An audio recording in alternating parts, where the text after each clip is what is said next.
to this video lecture series for ethics.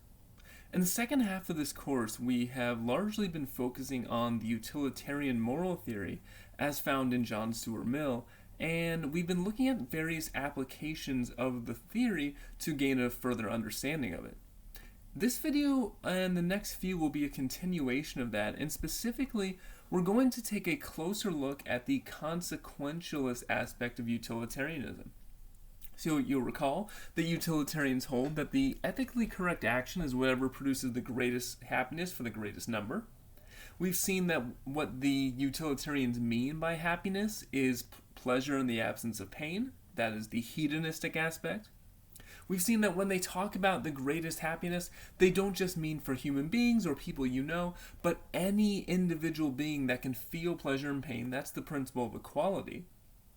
And the final aspect of utilitarianism, it was actually the first one we mentioned, but it's the one we've actually said the least about, is consequentialism.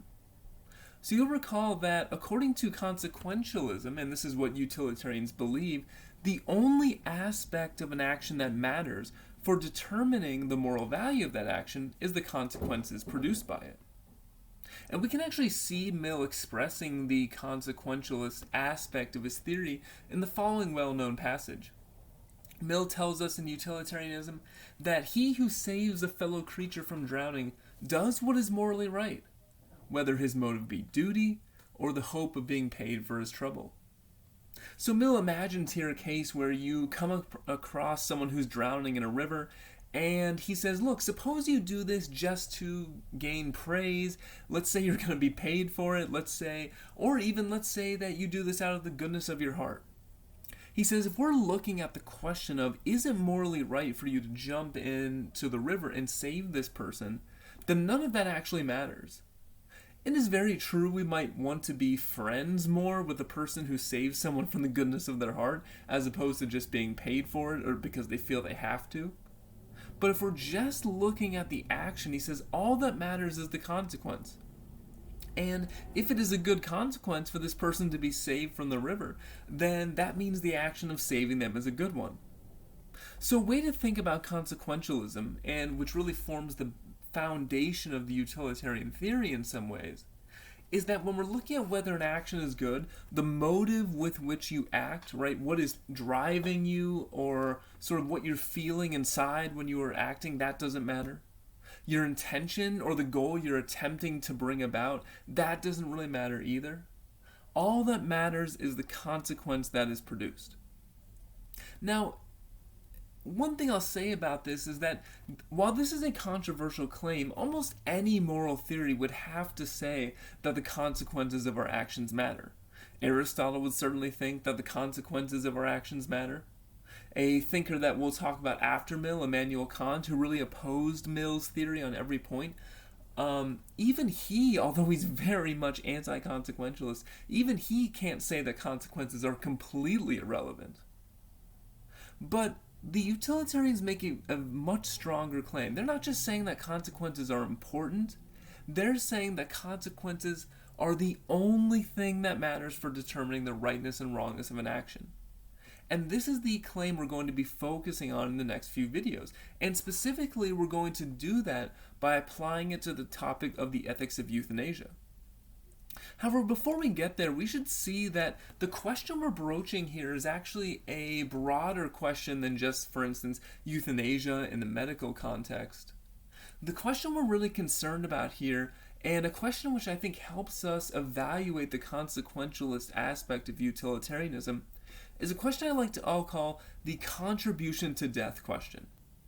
And this is what I mean by this question. When is it morally permissible to contribute to the death of another person? And of course, what do I mean by contributing to someone's death? What I mean by this concept is just whenever you fail to do something that would have prevented their death, or when you perform an action that causes another's death. So you may say, why am I bringing this up?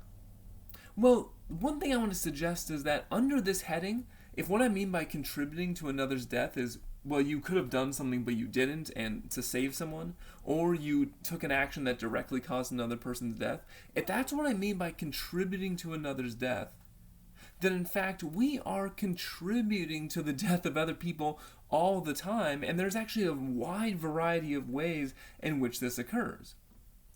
And the reason I bring this up is because I want to think about, does consequentialism give us a good framework for thinking about, in all those cases where it's possible to contribute to another's death, when it's permissible to do so and when it's not permissible to do so? Now, all of that was at a rather abstract level, so I think it helps if we look at some specific cases so I can make the point to you that I have in mind here. So first, let's consider these and compare these first two cases. Case 1, murder. A person fatally shoots her enemy in an act of revenge for a past insult. 2, not giving to charity. A reasonably well-off person living in the United States does not donate the $3,280 that the Against Malaria Foundation can use to save the life of one other person. Instead, over the course of the year, she ends up spending the equivalent amount on minor luxuries such as coffee, eating out, going to the movies, new clothes, etc., etc. Okay, so the first thing to say is that both of these cases qualify as contributing to another's death. In the murder case, you obviously contribute by pulling the trigger and shooting the other person and causing them to die. In the second case, according to the definition, you also contribute to death because there's a thing you could have done, namely donate money to charity, which would have saved another person's life, but you didn't do so. Now, what's interesting here is that according to our common moral intuitions, we would say there seems like there's a difference here. Right? We might say, look, even if you think that both of these are bad, we might say, well, it seems that murder is worse. Even if it's bad to not donate to charity and bring about someone's death in that way, we say there's something worse about directly and intentionally causing someone's death. But notice, if we accept consequentialism, it seems we have to say that, in a certain sense, both of these actions are morally equivalent. Whether you directly shot someone or you just didn't give to charity, the consequence of the result is the same. One person who is now dead who would otherwise be alive. So it's interesting here that where our common moral intuitions would say there's a difference, consequentialism seems to suggest there's not much difference at all. Consider a second pair of cases. Case 3 I'll call bomber pilot. A bomber pilot bombs a building which contains a high-value enemy target. Killing this target is essential to combating a dangerous terrorist organization.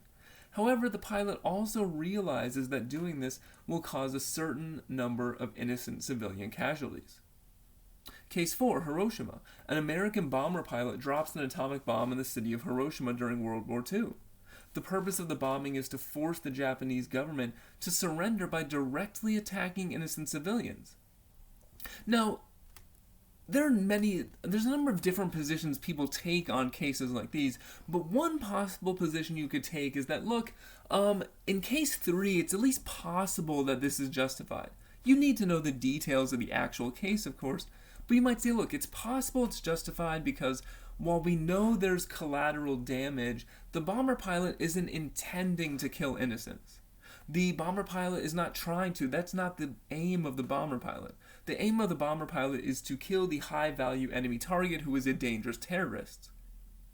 On the other hand, in case 4, you can't make that same sort of claim.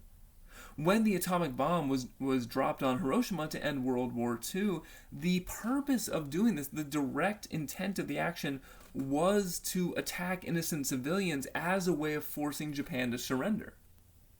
And so while you can take different sort of views of these cases, one view that many people take is that, well, while the action in case 3 at least can be justified, some will argue that the action in case 4 cannot be justified. That under no circumstances can you attack an innocent civilian, even if doing so brings about a good outcome.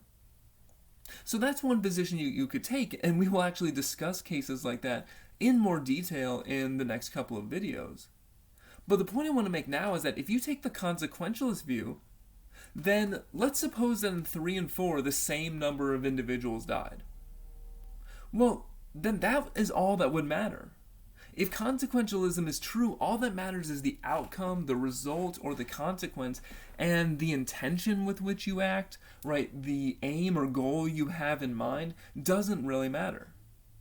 So again, the point is just that Whereas our common intuitions might suggest that there's a difference between these two cases, consequentialism flattens out those intuitions and says, no, these are essentially the same action if the same result is produced. And finally, let's look at the last pair of cases, 5 and 6. So case 5, euthanasia. A physician administers a lethal injection to a patient near the end of her life who is suffering great pain at request of the patient. Case 6, life support removal. A physician removes a patient in a persistent vegetative state from artificial life support at the request of the patient's family. So what do we have here? In case 5, there's a direct action where a physician uses a lethal injection to cause a patient to die who's requesting it. In case 6, there's not a direct action, you might say, to end a patient's life. You're just removing the means of life support that are keeping them alive. And we can see how, look, a similar set of considerations are going to be relevant here. The same considerations we were thinking about when comparing murder and not donating to charity, bomber pilot and Hiroshima. The same considerations also come into play here. Is the only thing that matters the consequence? If it is, there's no real way to distinguish between 5 and 6, because in both cases, the patient ends up dead. And then the question just is, should they have or should they not have? Were they suffering greatly to the extent that further life was in fact not a benefit for them? Then a consequentialist would say it doesn't really matter how you bring about the death. If the death is the right thing to bring about, then it should be done. On the other hand, some would say, well, there's something about case 5 which makes it different. There's a direct intention to end the life of a patient. There's a more concrete action that someone takes to cause a death, which maybe isn't the case in life support removal, right? It's often said that in case 5 there's something like a killing, but in case 6 there's something like an allowing to die. And if you think that matters, then the consequentialist viewpoint won't seem all that attractive. And this is going to be our primary concern in the next few videos. Should we take the consequentialist point of view that all that really matters is the consequence, or do things like intention, aim, goal, and motivation, and the directness or indirectness of our actions, are those also important from a moral point of view? So our primary purpose in this lesson will be to understand the different answers that philosophers have given to this question. And I think it will be useful to give an overall general breakdown of the different positions that we're going to see in the next few videos. So we're trying to answer this contribution to death question. When is it permissible to contribute to another's death? And we know that in order to answer that question, we have to ask ourselves what aspect of our actions matters from a moral point of view. And we've already said, look, if you think that all that matters is the consequences, then you're a consequentialist. And you say that, look, when you're determining whether it's okay to contribute to another's death, all that matters is whether doing so produces the best consequences or not. If it does, you should contribute to that person's death. If it doesn't, then you shouldn't. But there are two other sort of positions that we're going to look at here as well, which do not take the consequentialist point of view. You might also say, you know what, even if consequences are matter, what also has great importance is what I'm going to call behavior. And I think the best way to describe this is just the way in which you move your body, the way in which you directly or indirectly act in order to bring something about. And if you think that this matters, right, if it's a really important distinction to you, whether you actively move your body to cause something to occur, or you simply sit back and do nothing, if it really matters to you, you think whether you shoot someone by pulling a trigger of a gun, or you simply do nothing and sit on the couch and do not donate to charity, if you think that's a very important distinction, then something like what philosophers call the doctrine of doing and allowing, also known as DDA, might be attractive to you. So what answer would this doctrine give? When determining whether it's acceptable to contribute to another's death, we have to consider the fact that it is worse to do something that causes death than it merely is to allow death to occur. So the doctrine of doing allowing says, in general, when we're thinking about a bad thing, it's worse to actually do a bad thing than just to stand by idly while a bad thing happens. Even if both are bad, the doing of the bad thing is worse. So that's one answer we'll give, and we're going to see how those who abide by the doctrine of doing and allowing, how they respond to euthanasia. But there's also a third answer you could give. You could say, okay, maybe the consequences matter, and maybe even behavior matters, but what is most important is your intent. And if you think that what is most important is the intent behind the action, not the way in which you move your body, but the actual aim or goal you have in mind, then you might be in favor of what philosophers call the doctrine of double effect. Now, the doctrine of double effect is actually quite complex, and in a separate video, I'll go into it in more detail, but I'll just give this broad generalization of it first. The doctrine of double effect holds that it is only permissible to contribute to another's death, provided that contribution to death is merely foreseen but not intended. The idea here is, well, can I contribute to the death of another person? Well, only if you can accurately predict that your action will cause that person's death, but not if the intention behind your action is to cause that person's death. A way to think about it is, the doctrine of double effect holds that sometimes our actions can have bad consequences, and that is a fact of life. So can we perform those actions? Well, only if the bad consequence, in this case the death, is not what we're trying to bring about, but in a sense is collateral damage. Now, as I said, I'm going to go into the doctrine of double effect in more detail in a later video, but this gives you a sense of the different answers that can be offered here. So now that we have these preliminary points in place, what I want to do is start applying these doctrines to euthanasia directly, as that is the main topic of our discussion in this lesson. The first thing we should do is say a little bit about what euthanasia is, and I'll start off by distinguishing it from what is known as physician-assisted suicide, or also sometimes called physician-assisted death. So both of these occur in a medical context. Both of these largely occur when we're talking about someone who may be elderly, near the end of life, and is suffering greatly. And physician-assisted suicide is when a doctor intentionally helps a person to commit suicide by providing drugs for self-administration at that person's voluntary and competent request. So the idea behind physician-assisted suicide is that the patient wants to end their life. The doctor doesn't actually perform the act which ends the person's life or the patient's life. The doctor just provides the means, like the drugs, for instance, and the patient does it him or herself. Physician-assisted suicide is mostly illegal in the United States, although there are some states in which it is legal. But we can't say the same for euthanasia, where overwhelmingly it is the case that euthanasia is illegal in the United States. And what is euthanasia? How is it different? The idea behind euthanasia is just it's a death that benefits the person who dies, and it's an act that it's where the act that results in the death is performed by someone other than the patient, usually a physician or nurse. So here the idea is not just that the physician or nurse is giving the patient drugs which they'll use to take their own life. The physician or the nurse is performing the act him or herself which causes the patient's death, for instance by giving a lethal injection. Now, in order to look at the ethics of euthanasia, which is going to be our focus here, we're going to look primarily at a famous article by philosopher James Rachels called Active and Passive Euthanasia. And in that article, he gives the following case in which euthanasia might be something that's desired or possibly brought up. So Rachel says, to begin with a familiar type of situation, a patient who is dying of incurable cancer of the throat is in terrible pain, which can no longer be satisfactorily alleviated. He is certain to die within a few days, even if present treatment is continued. But he does not want to go on living for those days since the pain is unbearable, so we ask the doctor for an end to it, and his family joins in the request. So this is the sort of situation Rachels has in mind, where euthanasia could be an option that from a moral point of view we would be considering.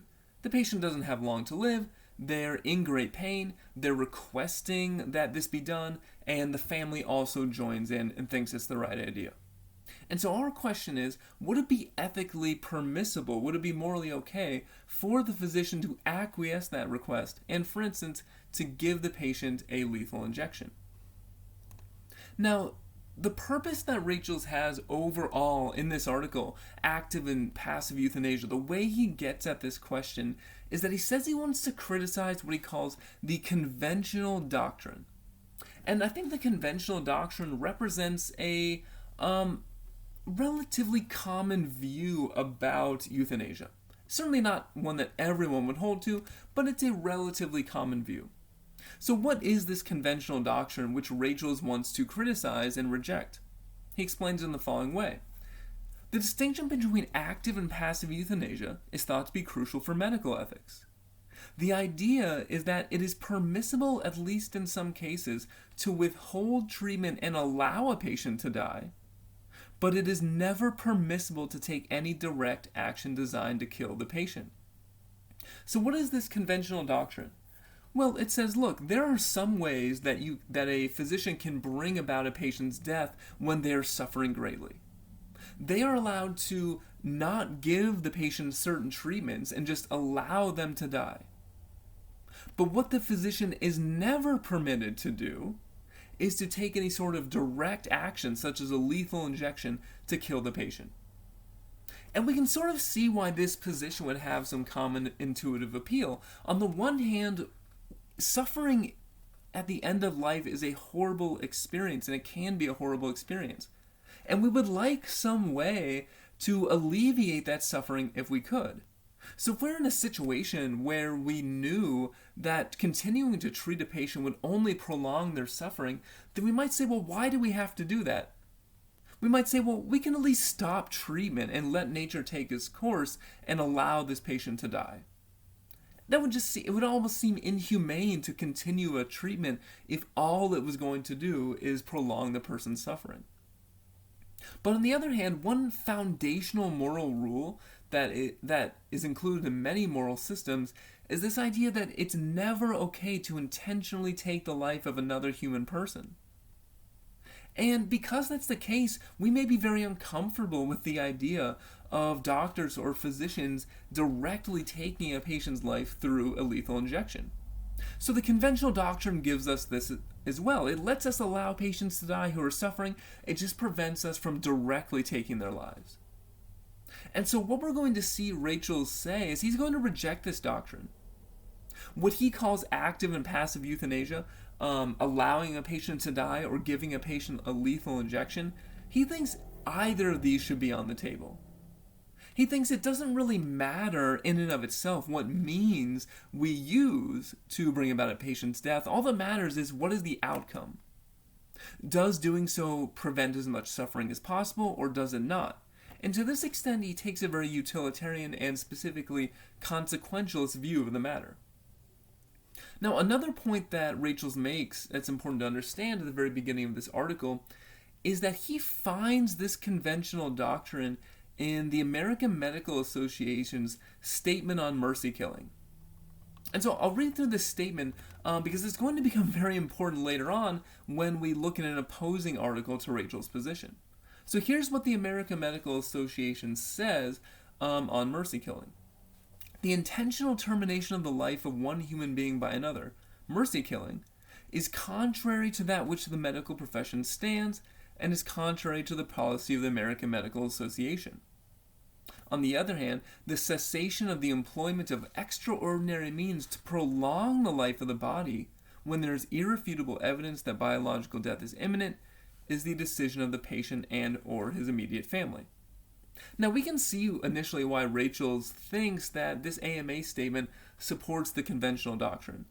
It seems to be saying, look, you can't engage in intentional killing of the patient or mercy killing, you can't give a lethal injection, but you don't have to go to extraordinary lengths, use extraordinary means of prolonging the life of the patient in order to keep them alive if they are suffering.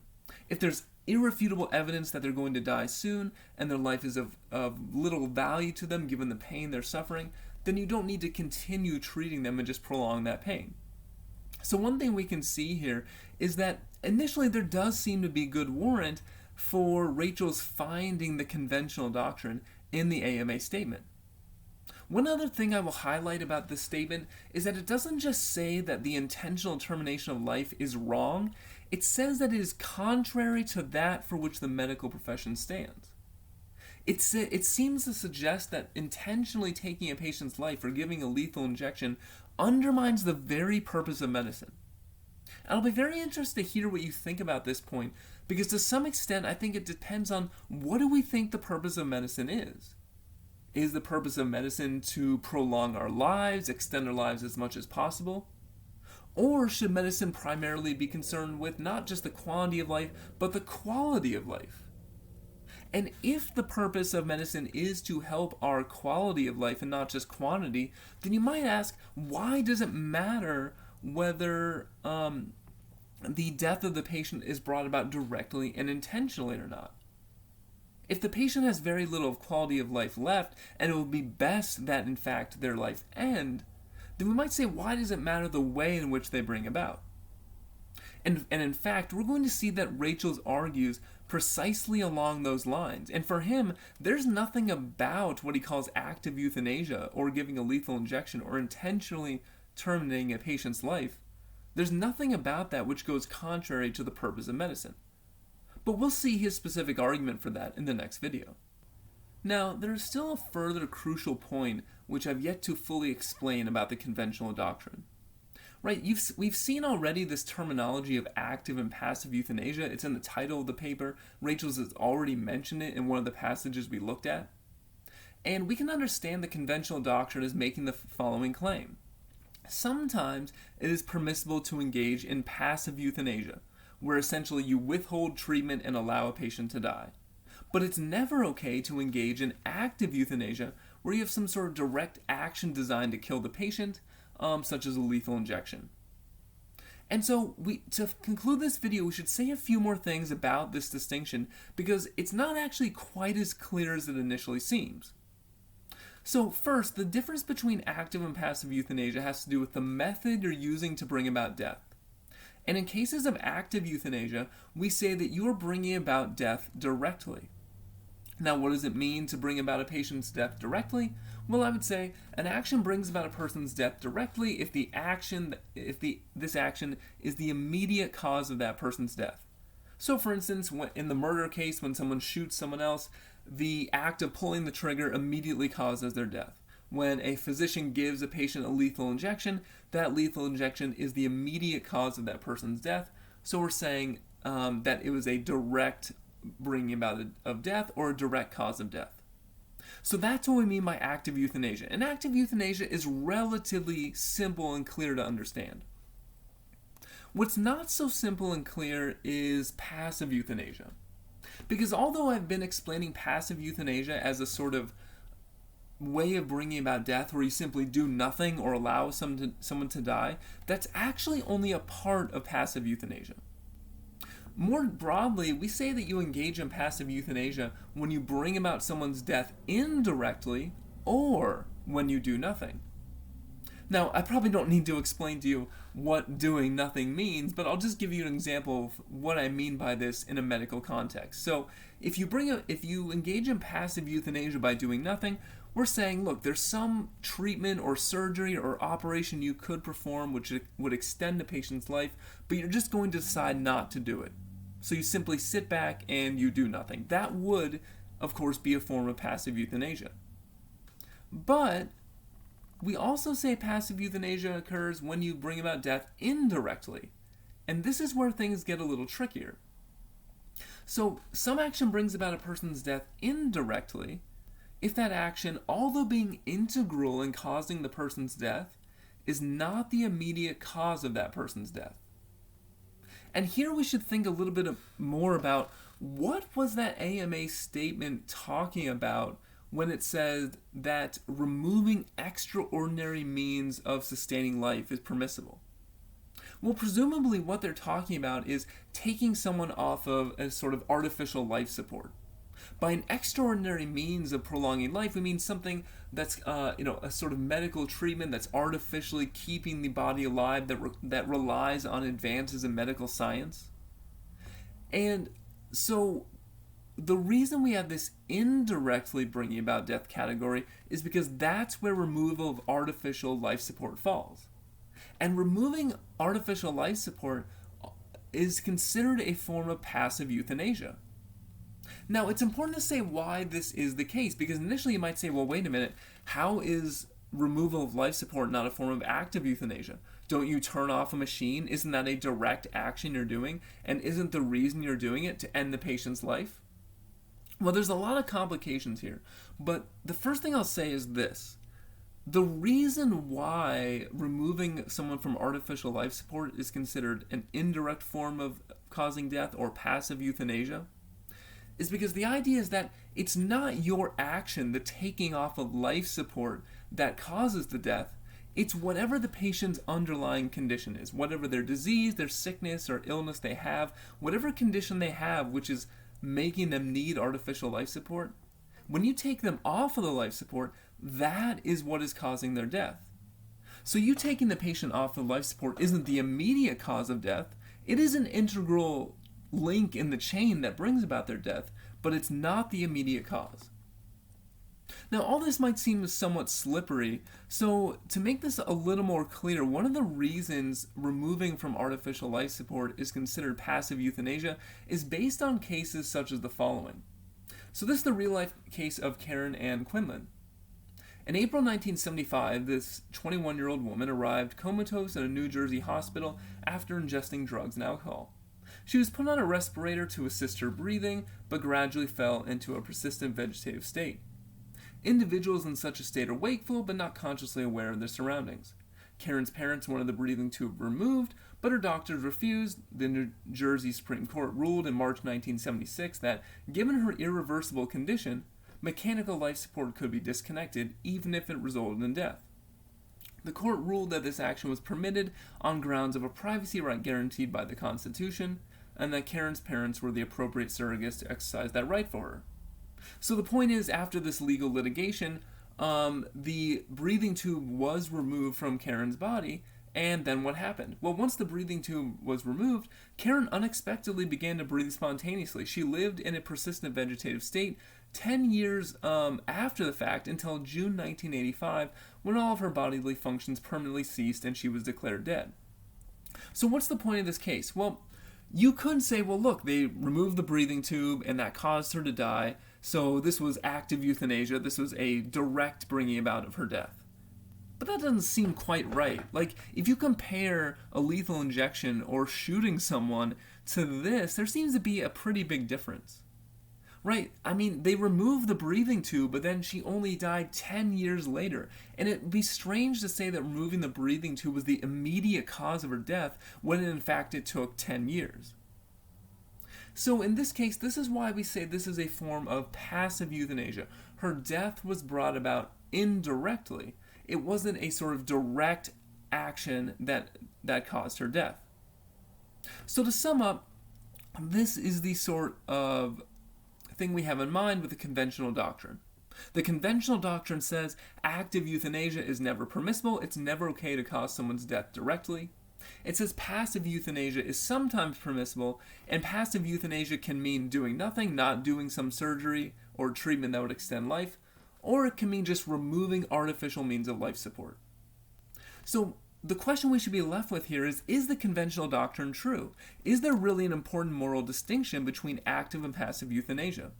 And we're going to look at that in the next video with careful attention to, should we accept the consequentialist view, or should we accept some other view of what would be the difference between, moral difference between active and passive euthanasia? For the moment, however, I will stop here. Thank you as always for listening, and I will see you in the next video.